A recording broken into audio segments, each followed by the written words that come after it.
Buen día, ¿me escuchan? Buen Hola, buen día, día, sí. sí, se escucha. ¿Sí? Yo los escucho muy bajos, pero bueno, lo importante es que me escuchen ustedes. Hola, Eh, doctor. Buen día. Hola, buen día a todos. ¿Qué tal? Bueno, nos vemos después de la clase que dimos, no me acuerdo cuánto hace, pero ya hace un tiempo. Y bueno, me dijo el titular que tratara de darles las unidades 9 y 10, o sea, derecho tributario constitucional y derecho tributario sustantivo, también llamado material. Bueno, vamos a tratar de dar las dos cosas, siempre buscando que no sea muy dinámico, pero que no sea muy lleno de conceptos, pero es inevitable en esta parte, es inevitable. Bueno, yo no sé si ustedes trabajan con el programa de la materia, estimo que sí, finanzas y derecho tributario, pero bueno, las unidades que yo tengo son la 9 y la 10, que es la que el profesor me dijo si podía que diera las dos. Bueno, esa es la idea. Vamos a comenzar entonces por derecho tributario constitucional. ¿Sí? Bien. Bueno, el derecho tributario constitucional lo entendemos como una subdivisión del derecho tributario. O sea, ustedes ya deben haber visto tal vez conceptualmente qué es derecho tributario, cuáles son, cómo está clasificado, los conceptos, etcétera, etcétera. Esto es una subdivisión. Es decir, ¿de dónde surge? El nombre mismo lo está diciendo. Es un conjunto de principios y normas que ¿dónde van a estar? En la Constitución. Normas constitucionales propios de los ordenamientos de los estados de derecho, como el nuestro. Entonces, ahí la palabra es, circunscriben los poderes, digamos, estatales, tributarios, y ahí se coordina el ejercicio del poder de imperio que tiene el Estado. O sea, ese poder que le permite establecer tributos sin la participación del pueblo, sino con la participación de sus representantes en el Congreso. Pero es decir, acá hay un poder de imperio. Nadie pregunta si ustedes están dispuestos a pagar o no los tributos, sino que los tienen que pagar. Es inevitable. Y si no, hay una sanción. Bueno, la Constitución habilita ese tipo de cuestiones. Ya lo vamos a ir viendo dónde. Ahora bien, esa supremacía constitucional y dentro de nuestra pirámide jurídica y jerárquica que ubica a la Constitución en su cúspide, de manera que nosotros eventualmente no podríamos, y cuando digo nosotros hablo del Congreso o de cualquiera de los poderes, no podrían por estar por encima de lo que establece la Constitución. Es decir, si la Constitución establece que los tributos salen a través de una ley, es evidente que tiene que pasar por el Congreso. El tributo no puede ser entonces dictado por el Poder Ejecutivo. ¿Por qué? Porque el Ejecutivo no dicta leyes. Eso no es una facultad del Poder Ejecutivo. El Poder Ejecutivo, como mucho, tiene los DNU, los decretos de necesidad y urgencia, con los cuales a veces funcionan como leyes. Suplen, digamos, por una cuestión de necesidad y urgencia que en general no es ni de necesidad ni de urgencia, sino que surgen por cuestiones políticas. Muchas veces, entonces, ustedes deben haber escuchado, este gobierno se maneja con los DNU. Eso significa que el Congreso no participa de muchas de las decisiones gubernamentales. Bien, eso no debe ser así, porque si no, ¿para qué existe el Congreso? De la Nación, por supuesto. Bueno, entonces, podemos decir que el derecho constitucional tributario estudia las normas fundamentales que disciplinan esa potestad tributaria.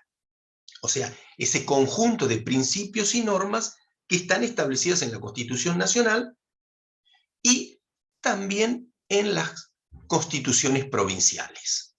Porque ustedes saben que aquí los tributos no solo son de la nación. Hay tributos nacionales, provinciales y también municipales. Y también la Ciudad Autónoma de Buenos Aires tiene sus tributos. Es decir, los 4 estamentos que componen el Estado y que componen cada uno de los estados, tienen esa potestad de poder dictar leyes, decretos, o como ustedes quieran llamarlos, para los tributos. Bien. Por ejemplo, en la municipalidad ustedes lo van a ver mucho más fácil con las tasas municipales, las famosas tasas por servicios urbanos o alumbrado, barrido y limpieza, etcétera, etcétera. Bueno, eso es un impuesto municipal, ¿sí? Es una tasa porque hay una contraprestación, pero no deja de ser un impuesto para la gente. Bien, entonces a partir de esto que decimos, ese conjunto de normas y de principios establecidos en la Constitución Nacional y en las constituciones provinciales, esto ¿de dónde nace? De, como lo dijimos al principio, del poder de imperium que tiene el Estado Nacional. Ese poder de, que por supuesto está atribuido en un Estado de Derecho como el nuestro, y subordina esas normas constitucionales. Miren, Villegas, que es un gran doctrinario en cuanto al derecho tributario, él va a decir que derecho constitucional tributario no es ni más ni menos que una parte del derecho constitucional, que puede considerarse tributario por el objeto a que se refiere, o sea, por el tributo. Aquí es bastante complejo, porque existe una rigidez en nuestra Constitución, y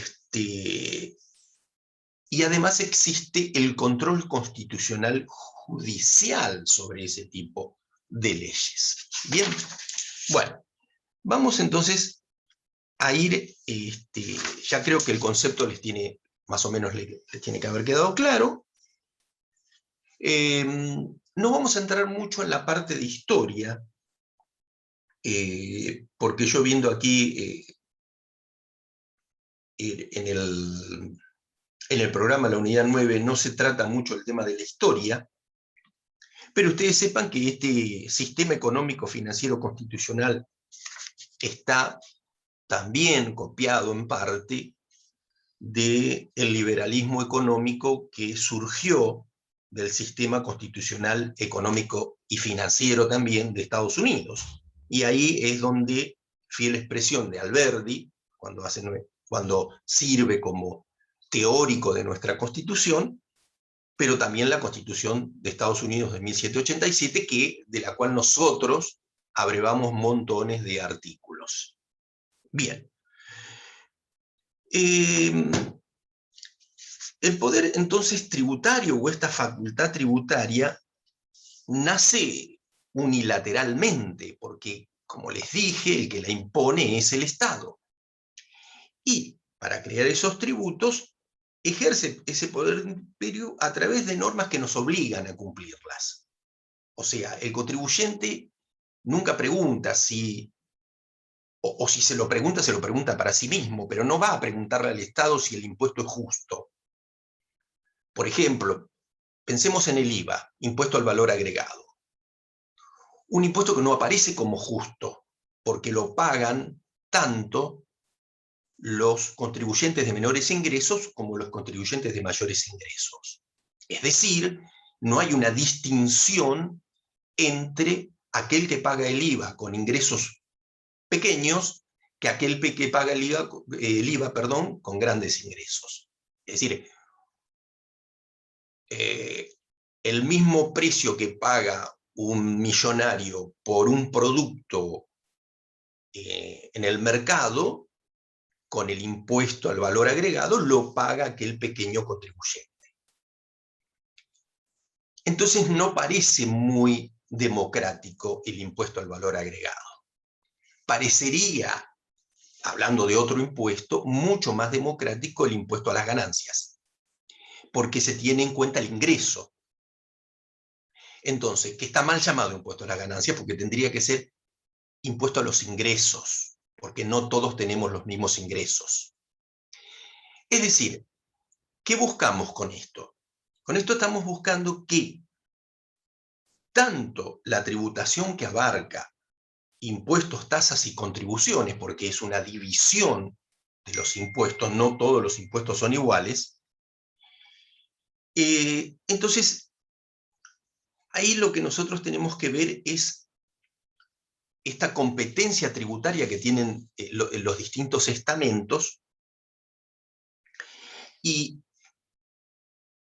ver si realmente esa potestad y esa facultad está ejercida dentro, digamos, de lo que implica las normas constitucionales. Eso es lo que nosotros tendríamos que averiguar. Por eso esta parte se llama derecho tributario constitucional. ¿Existe algún límite a las potestades tributarias? Bueno, si bien acá, como ustedes están viendo, el Estado impone a los particulares y está por encima, a través del poder de imperio y del Estado, está por encima de los particulares, la estructura que se ha armado de los estados modernos permite, a través de sus constituciones, limitar al Estado esta potestad. Es decir, existe, por ejemplo, el principio de legalidad, principio que está en el artículo 19 de nuestra Constitución, que lo tengo aquí, que estaría bien que lo leyera como para que ustedes entiendan en dónde está el límite. Ustedes fíjense que, infine, el artículo 19 dice: ningún habitante de la nación será obligado a hacer lo que no manda la ley, ni privado de lo que ella no prohíbe. Es decir, acá está la legalidad. Acá tenemos que ver si lo que nos está pidiendo es legal y si existe una ley que impone a nosotros pagar un cierto tributo. Entonces ahí la Constitución le está poniendo un límite. Dentro de la ley todo, fuera de la ley nada. ¿Existe algún otro límite que podríamos...? Sí, por supuesto, el artículo 16, la igualdad de todos ante la ley. Por eso dice que la Argentina, o la nación argentina, no admite prerrogativas de sangre ni de nacimiento. No hay en ella fueros personales ni títulos de nobleza. Dice en la primera parte del artículo 16. Y después agrega que todos sus habitantes son iguales ante la ley y admisibles en los empleos sin otra condición. La igualdad es la base del impuesto. La igualdad, infine, dice, la igualdad es la base del impuesto. Es decir, esa igualdad que tenemos ante la ley, podríamos decir, somos todos iguales ante la ley, pero no somos todos iguales ante la ley. Somos todos iguales ante la ley en iguales condiciones, porque ninguno de nosotros se atrevería a pensar que un millonario paga los mismos impuestos que pagamos nosotros.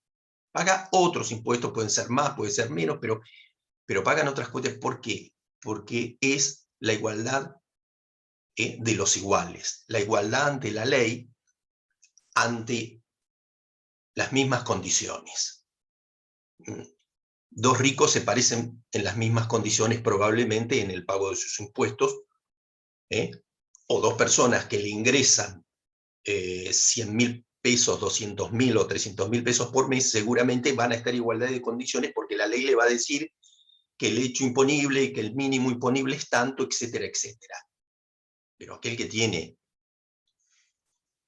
15.000 pesos de ingreso, ese va a estar en otras condiciones ante la ley y ante determinados tributos. Pero igual el artículo 16 también es un límite a esa potestad que tiene el Estado de dictar tributos. Bueno, después existe también en el artículo 17 de nuestra Carta Fundamental el principio de no confiscatoriedad. Principio de no confiscatoriedad.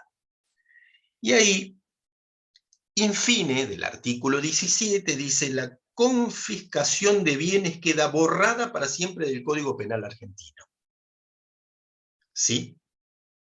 Es decir, y también en el principio se habla de que la expropiación debe ser por causa de utilidad pública, debe ser calificada por ley. Y acá está el punto que a nosotros nos interesa. En el medio del artículo dice: solo el Congreso impone las contribuciones que se expresan en el artículo 4, que ahora vamos a decir cuáles. Es decir, solo el Congreso impone las contribuciones que se expresan en el artículo 4. Y el artículo 4 dice que el gobierno federal provee los gastos de la nación con los fondos del Tesoro, etcétera, etcétera, formado del producto de derechos de importación y exportación, o sea, ahí tiene derecho a cobrar tributos, del de la venta o locación de tierras propiedad nacional, de la renta de correos, y de las demás. Acá está el punto que a ustedes más les interesa, en el artículo 4 de la Constitución Nacional, que es: y los demás contribuciones que equitativa, ahí está, que equitativa y proporcionalmente a la población imponga el Congreso General.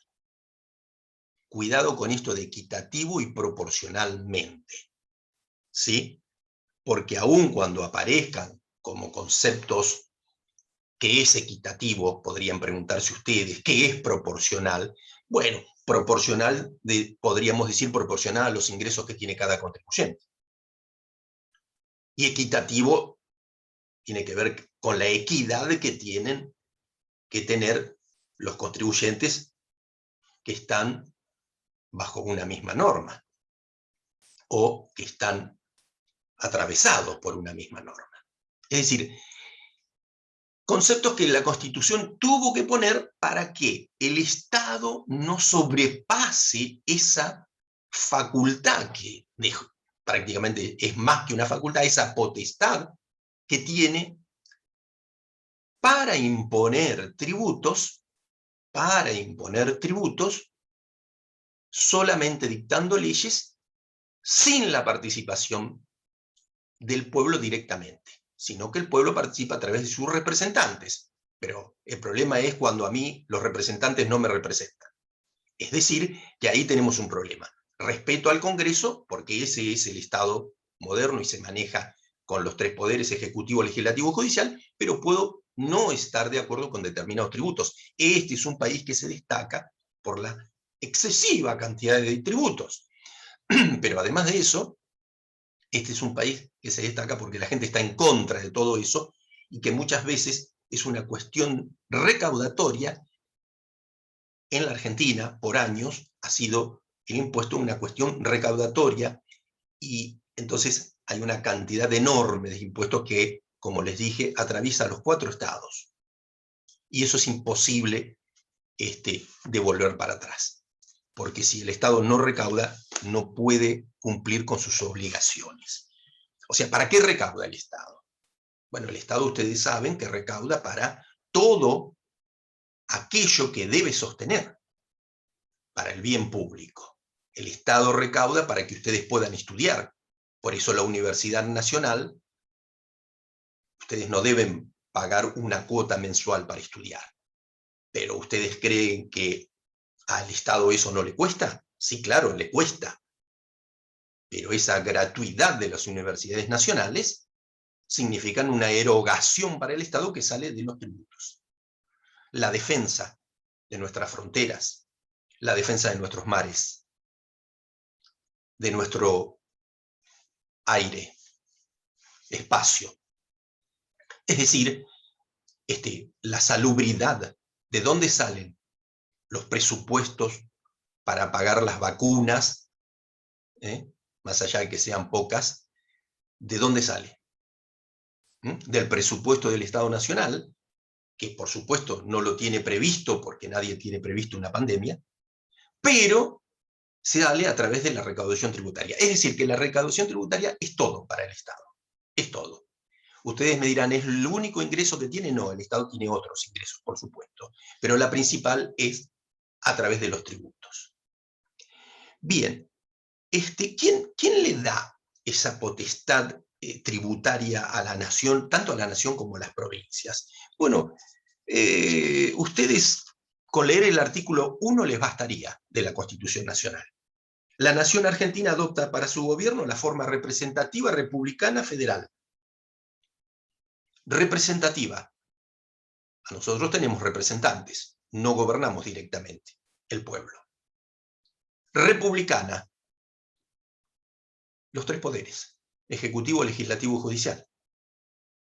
Federal.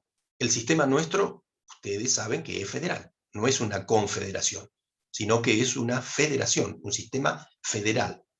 ¿Sí? Entonces, por eso tenemos esta forma de establecer los presupuestos, por eso tenemos esta forma de manejar el Estado y cómo se maneja el Estado a través de la nación, de las provincias y de los municipios. Por eso, las provincias y los municipios también están en la Constitución Nacional. A partir del artículo 121 en adelante, ustedes van a tener a las provincias y a los gobiernos de provincia qué deben hacer y qué pueden hacer. Y también van a tener un artículo, el 123, que habla de los municipios. Y el último de los artículos también habla de la Ciudad Autónoma de Buenos Aires, esta creación que bien no entendemos qué es, pero es un cuarto estado en nuestra situación. Bien. Entonces, ¿cuáles son esas facultades o esas potestades o esas prerrogativas que tiene el gobierno nacional?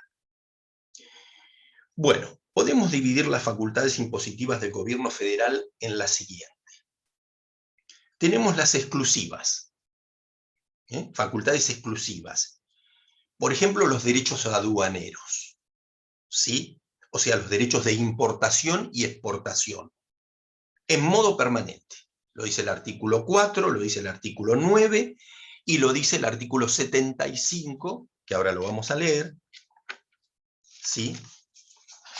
75, inciso 1. Atribuciones del Congreso. Corresponde al Congreso legislar en materia aduanera, establecer los derechos de importación y exportación, los cuales, así como las evaluaciones sobre las que recaigan, serán uniformes en toda la nación. Bueno, ahí tienen ustedes entonces esta facultad impositiva exclusiva, ¿sí?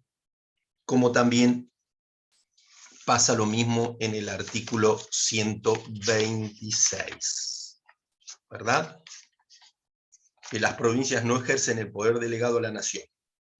Es decir, que todo aquel poder que no delegan a la nación, sí se lo reservan las provincias, pero el delegado no pueden ejercer porque para eso lo han delegado a la nación, las provincias.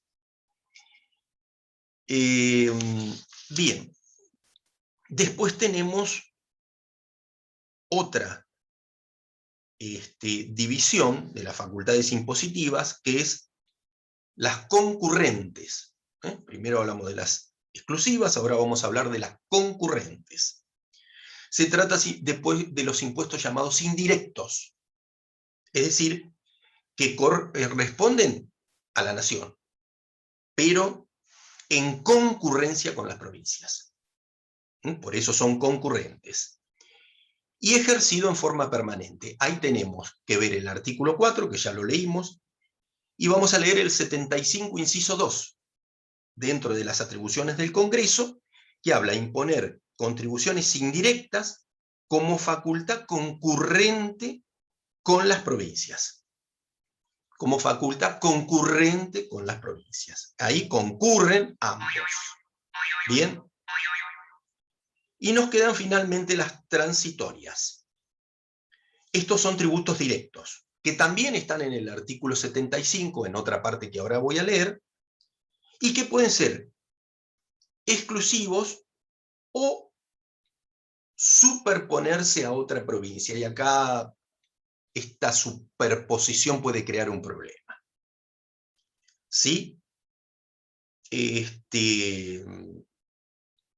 Ahí hay que ver también la ley de convenio que rige para la coparticipación, pero la idea es que no se superpongan impuestos nacionales con provinciales.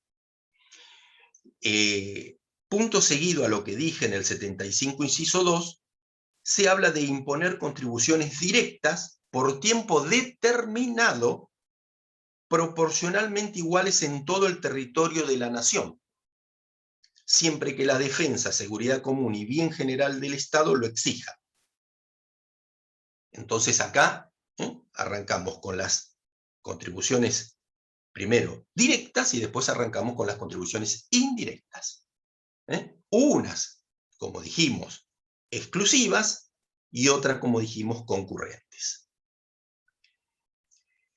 Podríamos hablar de otra división, que son las transitorias, porque este mismo artículo que leí recién habla precisamente entonces en las transitorias de esa concurrencia por tiempo determinado, no indeterminado. Un impuesto por tiempo determinado, es decir, este impuesto por 5 años, este impuesto por 10 años, como el impuesto al mal llamado impuesto al cheque. Ese impuesto fue impuesto por 10 años, pero se sigue prorrogando, entonces deja de ser por tiempo determinado. Y parece que se convirtiera por tiempo indeterminado, porque realmente si sigue, no hacen caso a este artículo 75, inciso 2, donde habla de imponer contribuciones directas por tiempo determinado. Bueno, esas son las que podríamos llamar entonces transitorias.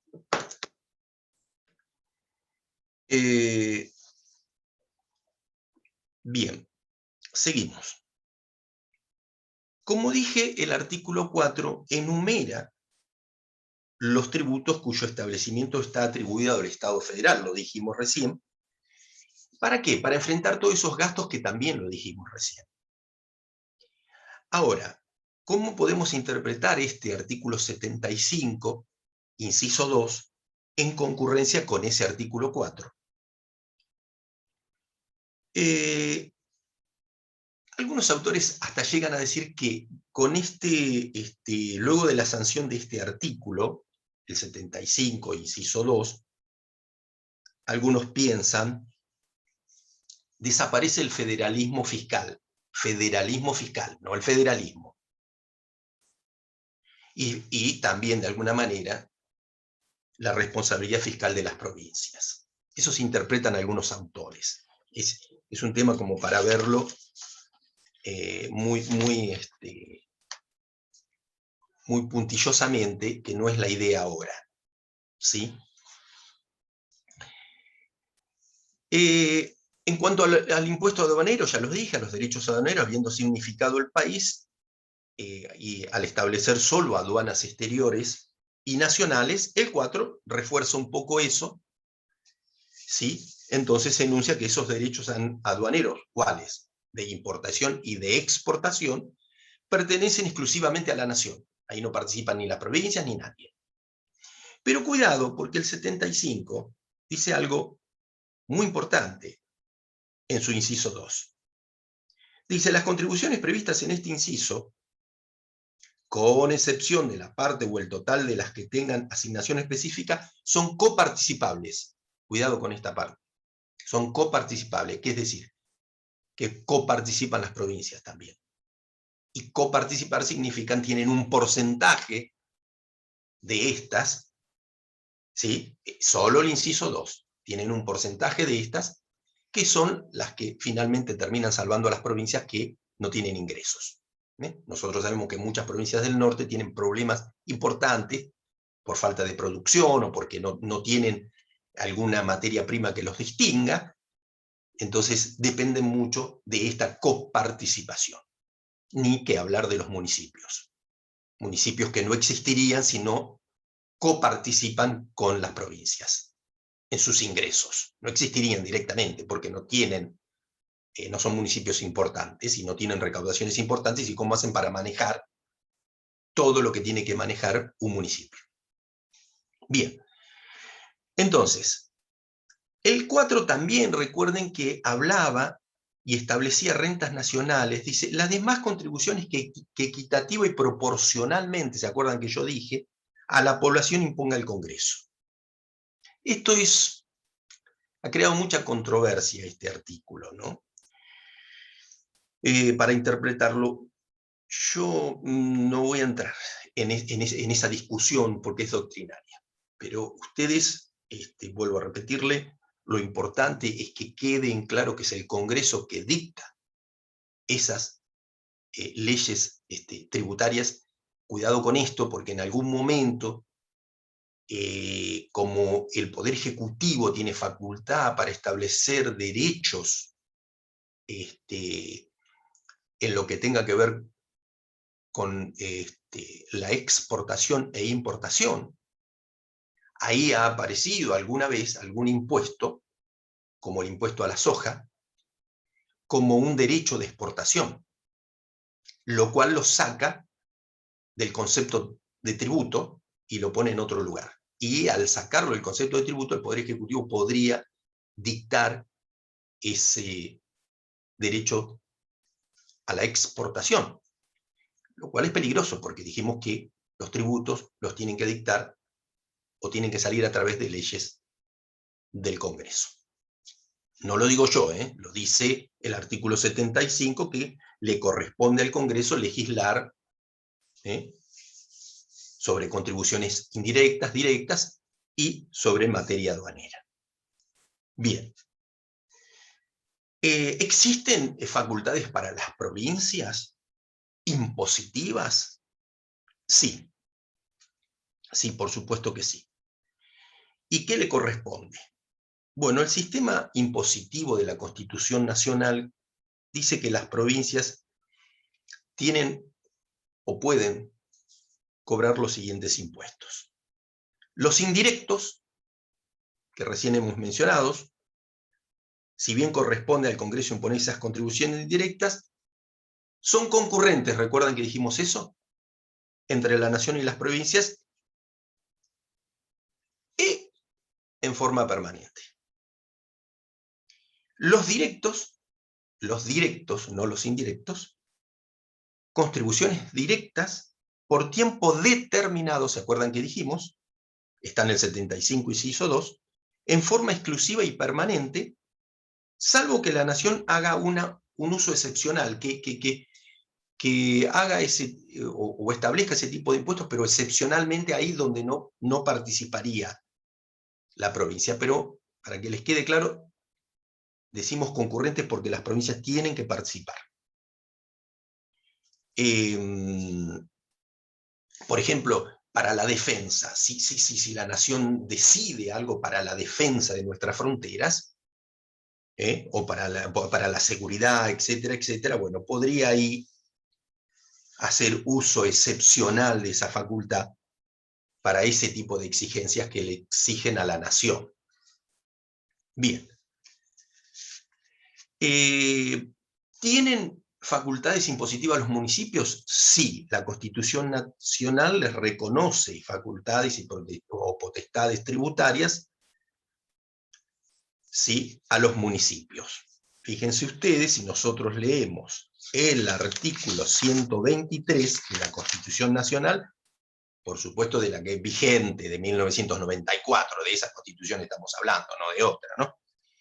Dice, cada provincia dicta su propia constitución conforme a lo dispuesto por el artículo 5, asegurando la autonomía municipal.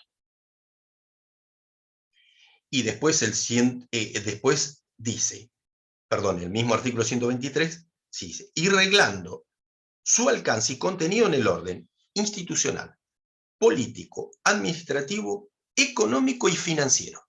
Ahí lo tenemos. Y financiero. Quiere decir que las constituciones provinciales tienen que adaptar su constitución para que los municipios, dentro de esa autonomía que tienen, que ya no se discuta más su autonomía, dentro de esa autonomía que tienen, pueden, entonces, o tienen facultades impositivas. Eso está desde 1994, pero ya se venía ejerciendo, por supuesto, de mucho antes. Ahora, lo que sí hizo la Constitución de 1994, podríamos decir, es otorgarle a los municipios la autonomía plena. Y, digamos, también un poder tributario originario, si ustedes quieren. Eso es lo que pudo haberse establecido con este nuevo artículo 123. Nuevo digo porque la reforma es del 1994. De nueva no tiene nada, pero bueno, para que se entienda. Bien.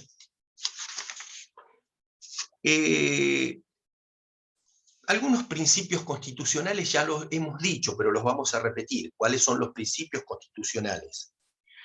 Bueno, el principio de legalidad, lo hemos dicho, está expresado en el artículo 19 de la Constitución Nacional y dispone entonces normas bien específicas. ¿Sí? Por ejemplo, en materia tributaria, el 4 y el 17, que lo leímos ya. La no confiscatoriedad, ya lo hemos leído ese tipo de cosas. Es decir, que después de la reforma de 1994, con este artículo 75, inciso 2, la ley de coparticipación y todas estas cuestiones, se prohíbe en el artículo 99, ¿sí?, inciso 3, que tiene que ver con las atribuciones del Poder Ejecutivo, dice: el presidente de la Nación tiene las siguientes atribuciones. Participa de la formación de las leyes con arreglo a la Constitución, las promulga y hace publicar. En el párrafo siguiente dice: el Poder Ejecutivo no podrá en ningún caso, bajo pena de nulidad absoluta e insanable, emitir disposiciones de carácter legislativo. ¿Sí? Está claro, ¿no?, lo que estamos diciendo. Solamente cuando circunstancias excepcionales hiciera imposible seguir los trámites ordinarios previstos por esta Constitución para la sanción de las leyes, y no se trate de normas que regulen materia penal, tributaria, electoral o régimen de los partidos políticos, puede dictar los DNU, decretos de necesidad y urgencia. ¿Sí? Es decir, no puede dictar decretos de necesidad y urgencia que le estén abarcando normas que regulen materia tributaria. Les di el ejemplo de los derechos de exportación, de aquella famosa ley del derecho de exportación que le cobraban a la soja del 35%. Bueno, eso no lo permite la Constitución. Por más que ustedes le pongan de título derecho de exportación, no deja de ser un tributo, porque es una quita que se le hace a determinadas personas, a los que exportan determinado oleaginosa. Es decir, tiene el formato de un tributo, no de un derecho de exportación. Entonces, el principio de legalidad limita estas facultades que tiene, porque si no serían facultades demasiado enormes y estaríamos muy cuestionados por esa razón. También se acuerdan que les hablé del artículo 17 de la Constitución Nacional, que establece que el Congreso es el único que puede imponer contribuciones. ¿Cuáles? Las que se establecen en el artículo 4 respecto a eso, y las que se establecen también en el 75, inciso 1 y 2. Bien. Entonces, tengan en cuenta esto. Estos principios deben ser respetados. Hablé del principio de igualdad, del artículo 16 de la Constitución. Hablé que todos somos iguales ante la ley en determinadas e iniguales condiciones. ¿Sí? Esa también es un principio constitucional. Otro principio es el principio de generalidad, ¿sí?, que ustedes también lo encontramos en el artículo 16. Es decir, acá no hay privilegios, ni personales, ni distinción de clases, ni de nacimientos, ni de sangre, ni nada que se parezca. Somos todos iguales ante la ley. Entonces, somos todos iguales ante la ley. Esa contribución que tiene que ser equitativa y proporcional, no se puede salir de esos cauces, porque somos todos iguales ante la ley. El principio de equidad y proporcionalidad, que lo hemos nombrado del artículo 4 de la Constitución Nacional, bueno, ahí también estamos hablando si bien es conceptual, pero esa competencia que tienen los jueces y la jurisprudencia de la Corte ha sostenido respecto a esa equidad de los impuestos creados por el Congreso, o en su caso por las legislaturas provinciales. Es decir, la jurisprudencia de la Corte Suprema de Justicia ha puesto en orden, muchas veces, esa competencia que tienen los jueces de pronunciarse sobre la equidad de los impuestos creados por el Congreso Nacional, o en su caso por las legislaturas provinciales. Después dijimos el principio de proporcionalidad. Bueno, este principio debe entenderse también, ahí no lo podemos ver vacío, lo tenemos que ver con el artículo 16, de la igualdad de todos ante la ley. Entonces los tributos tienen que ser proporcionales ¿a qué? A la riqueza de cada contribuyente. Es decir, a la riqueza de la población.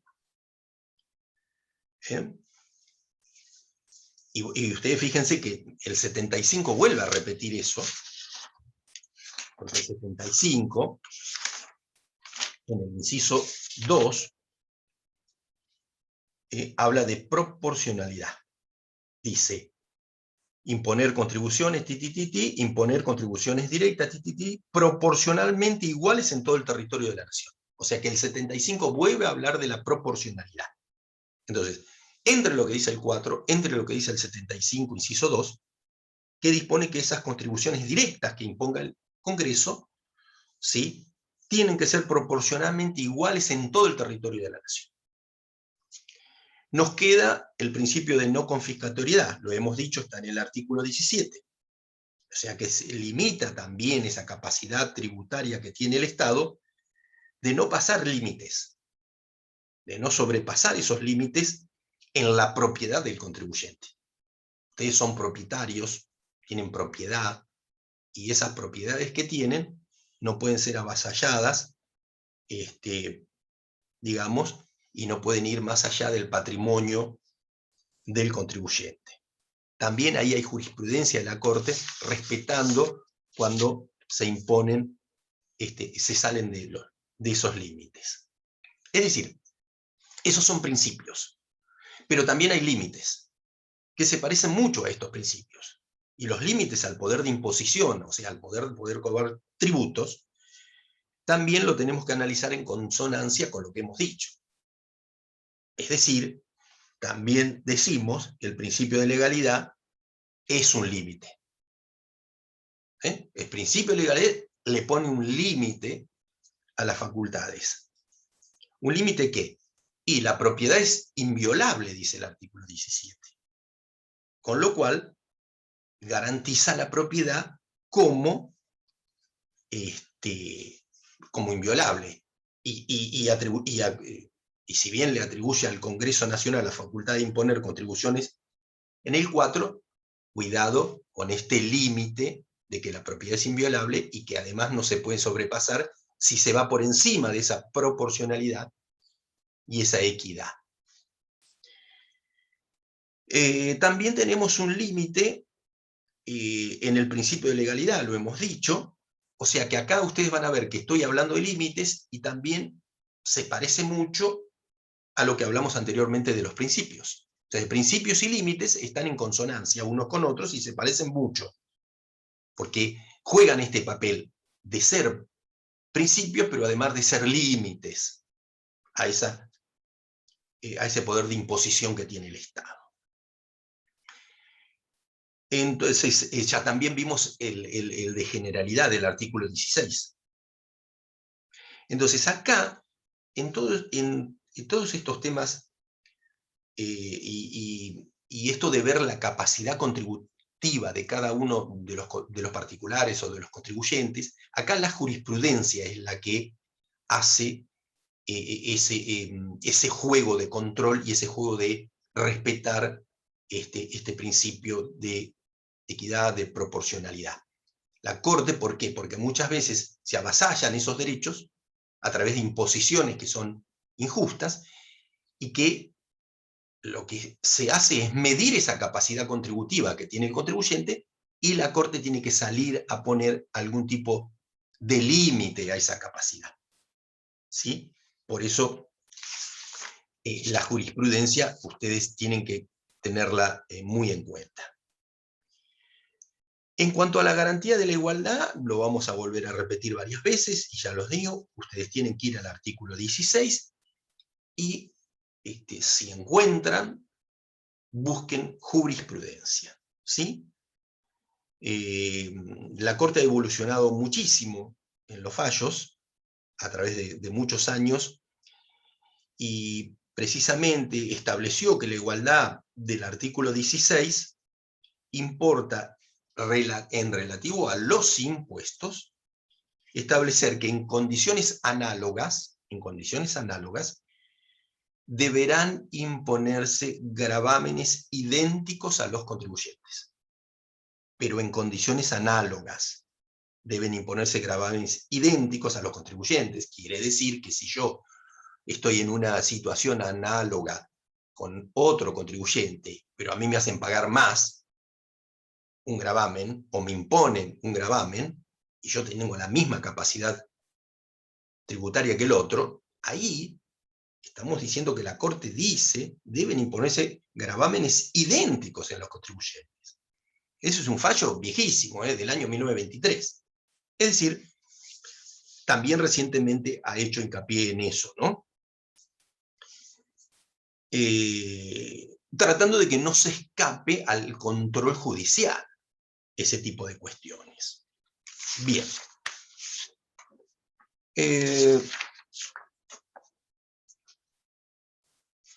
Hay uno de los límites que no lo hemos dicho, pero no lo hemos llamado límite de la razonabilidad. Y por razonabilidad del tributo entendemos que el mismo debe ser legal y justo. Eso es ser razonable. Es decir, como se nos enseñan nuestros grandes doctrinarios, la razonabilidad es una garantía constitucional de la tributación. ¿Y cómo la vemos? Bueno, nuestros representantes que están en el Congreso tendrían que obrar en forma independiente, y esa independencia también garantiza nuestros derechos, ¿sí? Y la Corte Suprema, siempre la Corte ha salido a sostener que en materia de igualdad, este control de razonabilidad exige determinar si a todas las personas en situaciones incluidas en la categoría se les reconocen iguales derechos, o se le aplican similares cargas. Es decir, esta igualdad que se recibe a través de, jurídicamente, es, a ver, ustedes piensen en el monotributo. El monotributo tiene categorías. Supónganse que yo estoy en una misma categoría que otro, pero a mí me cobran más. Es imposible, porque si los dos estamos en las mismas categorías, a los dos nos tienen que cobrar. Primero que estamos en la misma categoría porque tenemos la misma capacidad contributiva, se supone. Y después nos pueden estar cobrando a dos que están en la misma categoría impuestos distintos, ¿no? Tendrían que estar, ahí está lo de la equidad, lo de la proporcionalidad, y también está esto de la razonabilidad. No sería razonable que alguien pagara más que otro estando en la misma categoría. Entonces hay que examinar, como hace la Corte, esos elementos que clasifican a quienes componen ciertas categorías, y si a alguien lo están excluyendo y no está recibiendo la misma atención jurídica que el otro, bueno, eso no es razonable. Respecto al régimen de coparticipación que establece el artículo 75, inciso 2, y que hace algunos cambios, a nuestra anterior Constitución. Lo que a nosotros nos tiene que interesar en esta materia es cómo se hace ese reparto de esa coparticipación. O sea, nosotros tenemos que ver, porque existe incluso unas categorías, todos no participan o no coparticipan de la misma manera, me refiero a las provincias, pero es claro que en las contribuciones directas e indirectas, porque así lo dice, las contribuciones previstas en el inciso 2, son coparticipables. Claro, ¿coparticipa de la misma manera la provincia de Buenos Aires que la provincia de Jujuy? No. Porque están en distintas categorías. Participan en la misma proporción, no participan en la misma proporción. Pero sí todas coparticipan. De hecho, o sea, como les dije anteriormente al principio, si hubiese provincias que no coparticipan, esa coparticipación federal las salva de hundirse por no tener ingresos.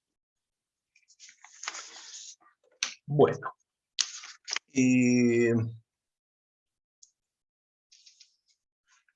Por supuesto, ¿cómo se hace ese procedimiento de la coparticipación? Bueno, hay una ley, convenio, que no puede ser modificada unilateralmente. En todo caso se tendría que reunir el Congreso, bueno, lo tendrían que aprobar las provincias, etcétera, etcétera, etcétera. Es toda una ley de coparticipación impositiva que tiene sus cuestiones basadas en este artículo 75, Son leyes convenios, ¿no?, que dicta el Congreso. Bueno.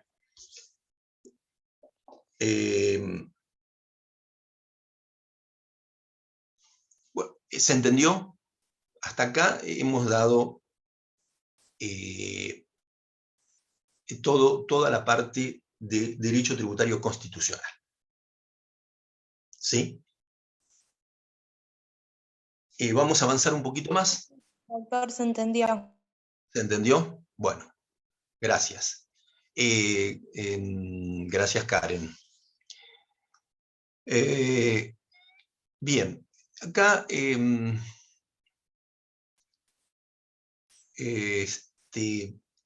me había propuesto el titular si podía adentrarme en la unidad 10, Derecho Tributario Sustantivo, material también llamado, pero ustedes tómenlo como sustantivo porque así está en el programa, que habla de la relación jurídica tributaria.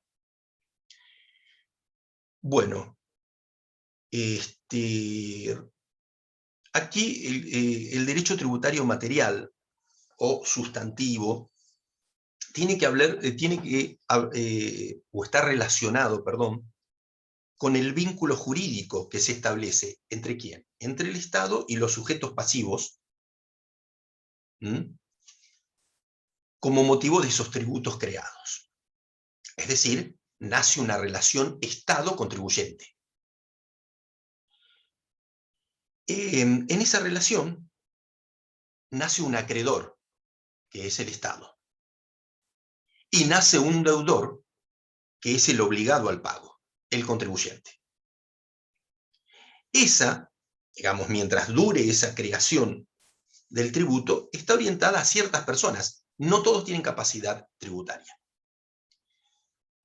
Por ejemplo, no está bien lo digo como ejemplo, alguien que no tiene ingresos, ningún tipo de ingresos, y por ejemplo viviera en la calle y no tiene ningún tipo de ingresos, no tiene capacidad contributiva.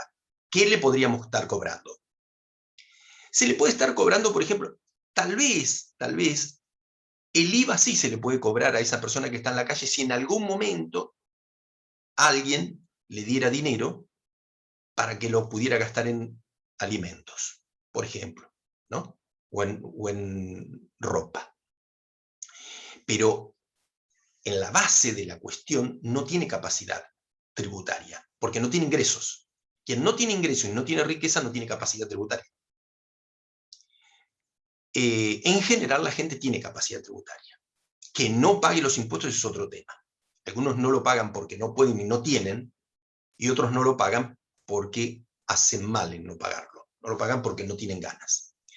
La idea es que exista solidaridad entre los tributos, porque cuanto más se pagan los tributos, si esos tributos son bien manejados por el Estado, vuelven de alguna manera en obras o en algún tipo de beneficios para la población.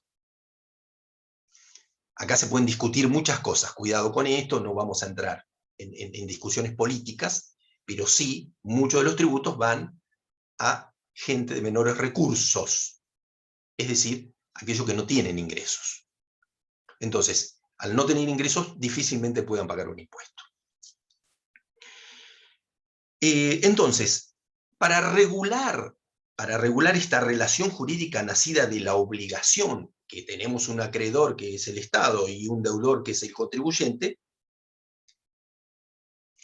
esta parte del derecho tributario sustantivo habría que complementarla con el derecho tributario formal, del cual ahora no vamos a hablar, pero sí habría que complementarla para que se entienda, ¿sí? Cuáles son las reglas por las cuales se va a manejar el cobro de los tributos, la forma en que ésta se convertirá en dinero, ¿sí? O sea, cómo todo ese proceso que comienza con el pago de un impuesto termina en un ingreso del Tesoro Nacional, que es todo un proceso enormemente largo que tendríamos que ver, o ustedes lo van a ver después, el derecho tributario formal. Lo complementamos con este y cierra todo ese proceso. Pero ahora vamos a hablar nada más que del derecho tributario sustantivo.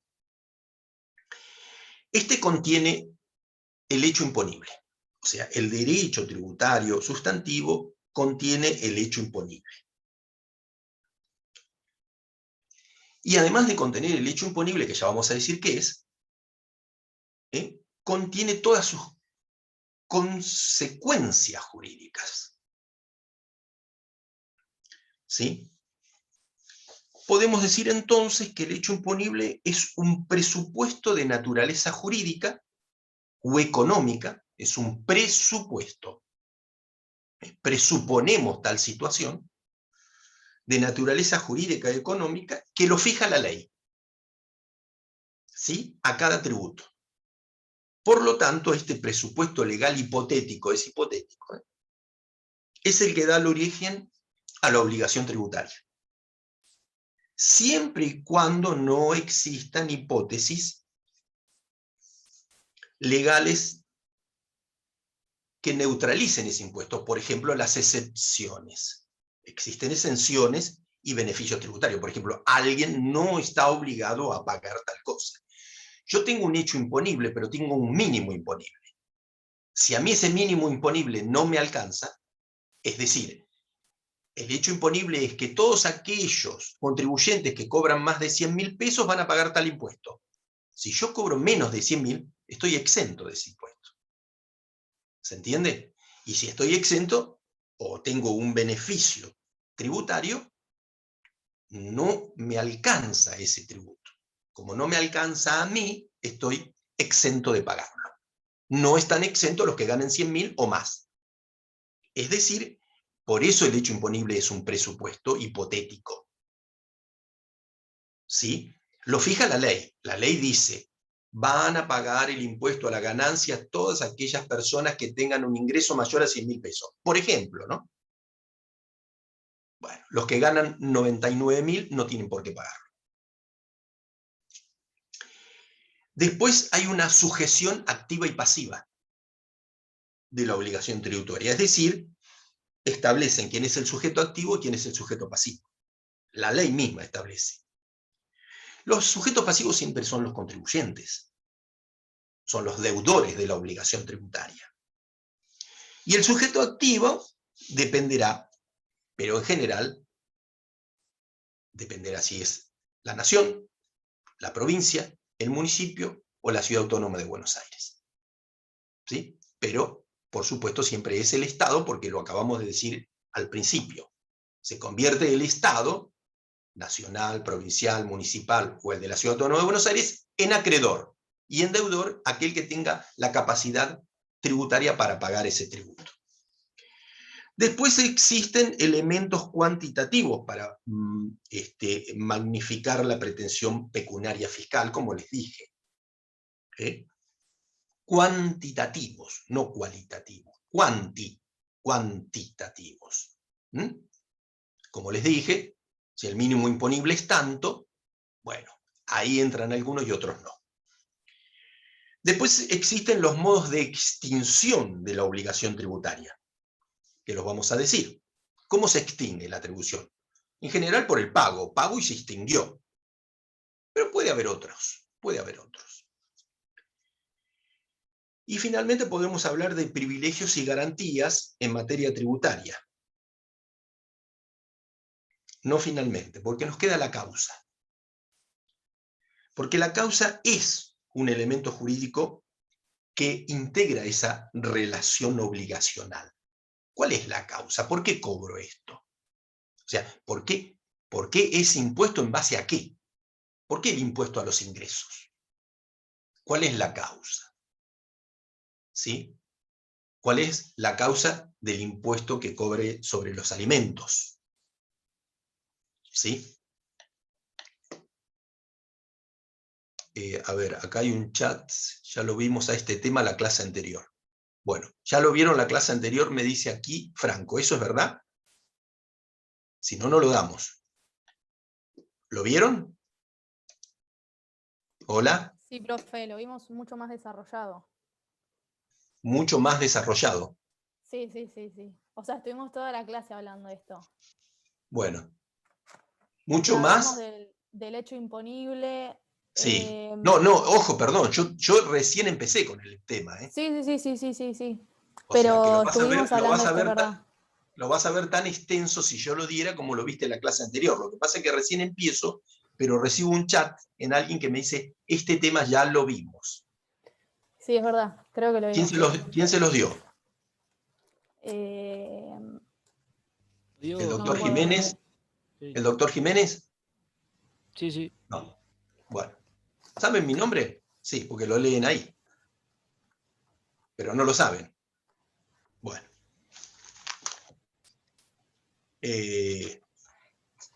A ver, miren. ¿Se lee? Sí, profe, se lee. Bueno. Muchas de las cosas que estamos viendo salen de ese libro que está escrito ya hace un tiempo, de Derecho Tributario. Entonces no voy a seguir con este tema porque yo entendí que el doctor me había dicho que no lo habían visto, pero si lo vieron, ¿para qué verlo dos veces? Si ya lo Mira, vieron. acá me fijé y vimos hasta modos de extinción. Hasta modo de distinción. Bueno, sí, Sí. todo. Sí, sí, todo. Pago, compensación, prescripción y privilegios. Bien. Bueno, entonces lo vamos a dejar ahí.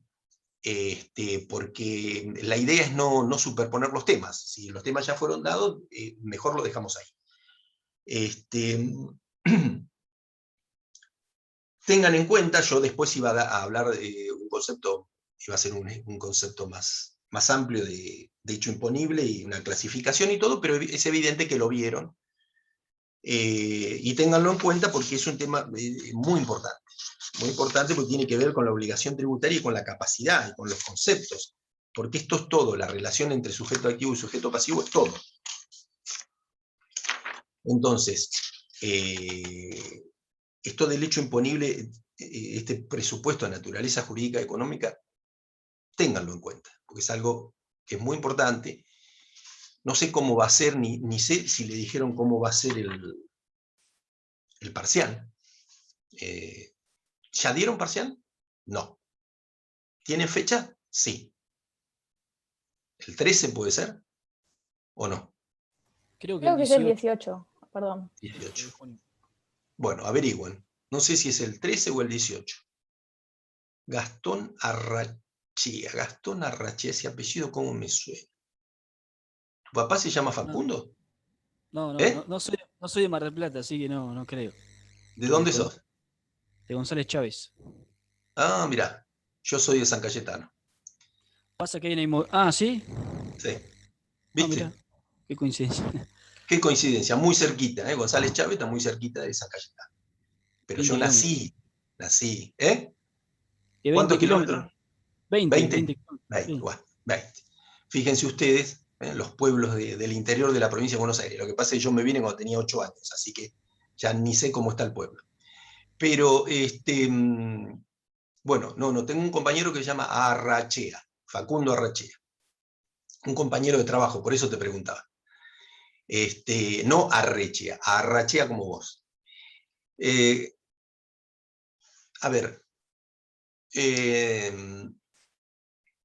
bueno, se entendió entonces, vamos un poco para no irnos, porque ya éramos 10, ya 2 se fueron, quedamos 8, ni bien dije ya no doy más temas, se fueron 2. Está bien, hay que disparar porque ustedes están todo el día frente a la cámara y esto cansa. Pero bueno, entonces entiendan bien esa primera parte que creo que se entendió de la Constitución, ténganlo en cuenta, pues es muy importante. No sé cómo va a ser el parcial, no lo sé todavía. Si lo supiera se los digo. Pero ustedes pregúntenle, ¿les está dando clases Claudia? ¿Les dio alguna vez? No. Bueno, deben tener un coordinador, seguramente algún alumno como coordinador, ¿o no tienen? Tampoco. Sí, sí, No. tenemos. ¿Tienen? ¿Quién es, Sí. María? Ay, no sé el nombre. Es una chica que es del centro y está en Del- nuestro grupo. Estaba recién conectada y se fue, me parece. Pero Ah, ¿te acordás el nombre? No, no te acordás. Avi, puede ser, Avi. Avi, puede ser. Avi, Sí, no sé sí, la sí, apellido. sí, sí. Abril, tal vez. Bueno, Sí, no Avi, Avi. importa. No, pero no importa. Lo importante es que sí saben que tienen. Bueno, yo les diría que consulten con ella cómo va a ser el parcial, porque si ella no lo sabe, ella, al ser ayudante, tiene algún tipo de línea directa con el titular. Entonces, para que ustedes sepan de qué forma se va a tomar el examen, el parcial, porque deberían ser 2 parciales. Pero, ¿por qué pregunten? Porque así ya se van preparando para saber cómo se prepara el tema. ¿Se entiende? O sea, cómo van a preparar los temas, no el tema, los temas, cómo los van a preparar. Entonces sería importante que lo sepan, tal vez nos volvemos a ver en otra charla o en otra clase, pero vayan averiguando ese tipo de cosas porque sea el 13 o sea el 18, no digamos queda tanto tiempo por delante. Además, ustedes seguro que no están cursando esta sola materia porque los conozco, cursan 5 materias, todas juntas, no entienden nada, se les hace un bollo entre Civil 1, Constitucional. ¿Saben que yo soy profesor de historia también? No saben. ¿Sí? Saben. Bueno, entonces se les junta, y bueno, no sé si historia la pueden dar con esta, porque ustedes están más avanzados, me parece. Me parece que ustedes están en teoría sería una materia de 4º año esta, en teoría. Tampoco sé si están ya tan avanzados. Pero igualmente, si están en 4º, capaz que la están mezclando con derechos reales o la están mezclando con algo de eso. Depende si llegaron ya reales o no llegaron. Entonces, o con alguna otra materia muy pesada. Por eso les sugeriría, ustedes ya tienen un avance en la carrera, por lo cual conocen mejor. Se han quedado sin pasillo ustedes. El pasillo era muy importante para el alumno, pues con esta pandemia hasta nos sacaron el pasillo. El pasillo era fundamental para averiguar, che, ¿qué toman? ¿Qué está preguntando? ¿Qué esto? ¿A qué hace hincapié el profesor? El pasillo nos ayudaba, de alguna u otra manera, a estructurar el esqueleto de la materia. Bueno, se les terminó el pasillo, así que no sé qué harán. Harán pasillo por virtual. No sé cómo será el pasillo virtual, pero bueno, hay que crearlo. Es decir, ¿saben por qué? Porque de esta manera ustedes se van averiguando ya y van ganando tiempo.